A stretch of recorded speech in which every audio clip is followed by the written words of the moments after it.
Орон цэгийн маань мэдээллийн сайт 19 цагийн мэдээний хөтөлбөрийг эхлүүлж байна.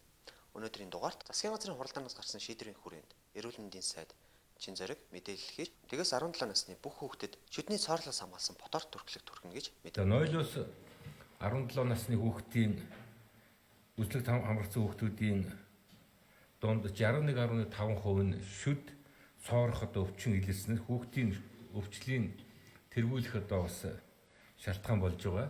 Ялангуяа 6-аас 17 насны хүүхдийн шүд цоорох өвчний тархалт 83% гарсан нь бол нэлээд өндөр үзүүл. За энэ бол дэлхийн дунджаас 2 дахин өндөр үзүүлэлт байна гэж бол бид бас үзэж байгаа. Насан туршидтын дунд ялангуяа 65-аас дээш насны иргэдийн дунд шүдний өвчлөл 90-с дээш хувьтай байна. За жирэмсэн эхчүүдийн дунд бас шүдний өвчлөл маш өндөр байна. Ийм дүн мэдээтэй гарсан байна гэд орхиж болохгүй гэж бол үзэж байгаа.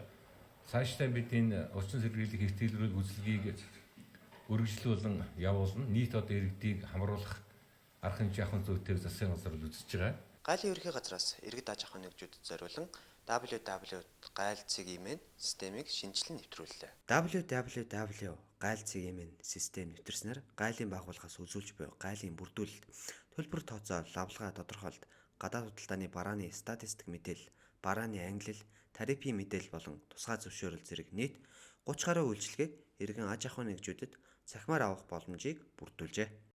Үнэн ба зөв намын даргаыг танхаарсан гэж үзэн торох шийтгэл оногдуулжээ. 2023 оны 1-р сарын 9 20-ны өдрөд Чингэлтэй дүүргийн нутаг дэвсгэрт барилах шүүхийн ерөнхий зөвлөлийн байранд Үнэн ба зөв намын дарга Отгонбаатар очиж өөрийн цахим маягаас лайв буюу шууд дамжуулалт хийсэн.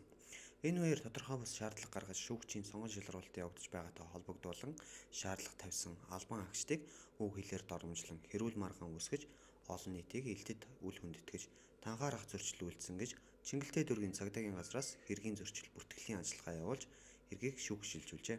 Шүүхээс зөрчлийн тухай хууль зааснаар дээрх үйлдэлийг олон нийтийн газар хэрүүл маргаан үүсгэж олон нийтийг үл хүндэтгэн танхаарах зөрчлийг үйлдсэн гэж үзэж түүнийг 200 нэгж буюу 200 мянган төгрөгөөр торгох шийтгэл оногдуулсан байна. Монгол цэргийн баярт зориулан зэвсэг түвшнийхэн 12 км-ийн явган аялал хийжээ. Зөв хандлага эрхэм мандат төрийн бас байгууллага, үндэсний батлан хамгаалахын яамны их сургууль, дотоод хэргийн их сургуультай хамтран 12 км-ийн явган аялал зохион байгууллаа. Алдрын замналаар нэрээр зохион байгуулсан уг аялалд нийт 200 аялагч оролцжээ. Аяллаа маршрут нь батлан хамгаалахын их сургуулиас Жанжин клубыг дайран өнгөрч Хожир булангийн цэргийн ангийг хүртэл байжээ.